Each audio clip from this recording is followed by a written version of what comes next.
receptive crowd. This is the perfect place for us to hone our craft. Let's finish getting ready. Let's ready. As I was saying, on behalf of Barde, the Wizarding Academy of Dramatic Arts, we present to you the tales of Beedle the Barde. We are constantly trained performers and puppeteers, constantly looking to reflect our artistry. We certainly don't do it for the money. Absolutely not. We do not accept payment. This is about art. Ladies and gentlemen, the listening world is filled with tales of courage, friendship, and explosions. And love. And some of the most famous of those tales come from a man who lived over 500 years ago. His name was Beedle the Barde, and he had one of the most luxuriant beards. Sadly, the only thing that they could about his beard. His luxuriant beard. Truth be told, a wager of green guards of all sack of galleons never had a child raised in the wizarding world today. Who doesn't know about the tales of Beedle the Barde? We're at the wall arts here, we are. Rabbity, Rabbity, and her cackling stomp. Are you ready, my bitch? I would like to continue before my patience runs out. Look at that bird. What's that sound? It's Beckett's patience. Running out. Hey! Sorry. Let's do what we came here to do. What's that? Right, theatre. Places! Well, what story are we telling? Got it.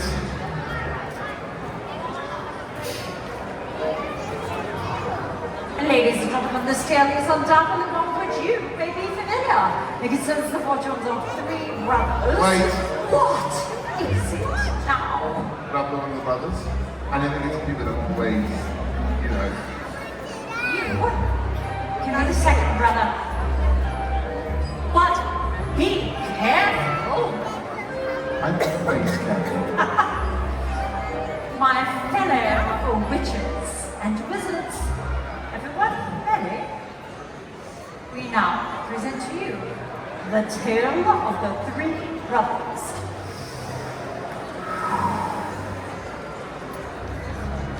There were once three brothers who were travelling along a lonely, winding road at twilight. In time, the brothers reached a river, too treacherous to pass. But being learned in the magical arts, they simply waved their wands and made a bridge. Before they could cross, however, they found the path blocked by a hooded figure. It was Death.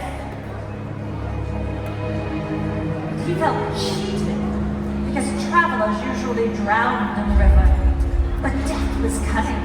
He pretended to congratulate the three brothers upon their magic and said each had earned a prize for having been clever enough to evade him.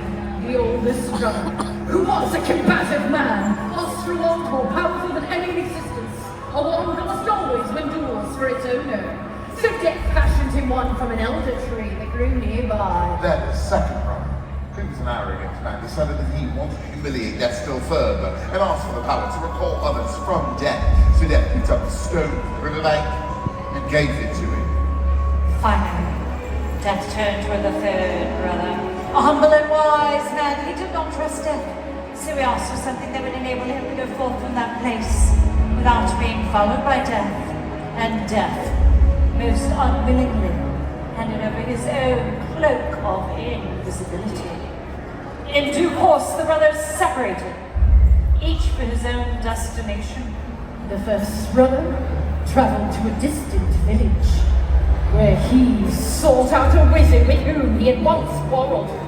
Naturally, with the elder wand as his weapon, he could not fail to win that duel that followed.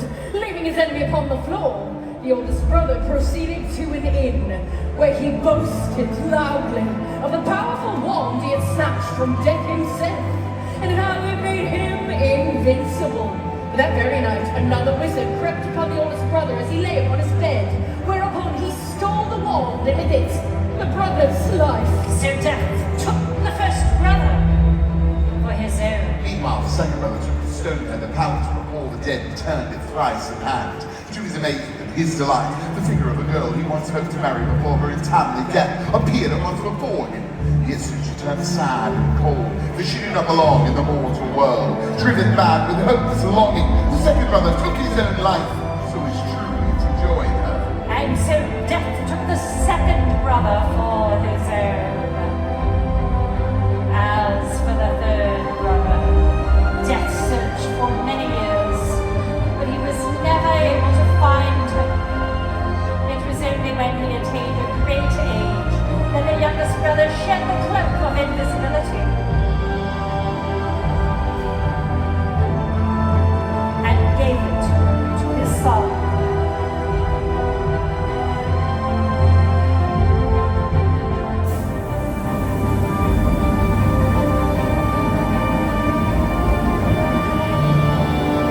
He then greeted death as an old friend and went with him gladly, departing this life as equals.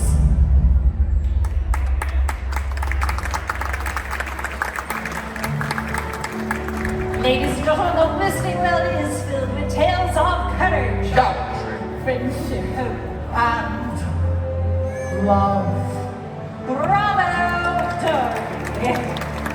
And now I'd like to perform the short monologue. That was wonderful, Dory.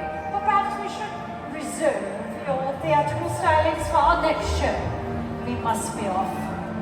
Until next time, thank you, everyone.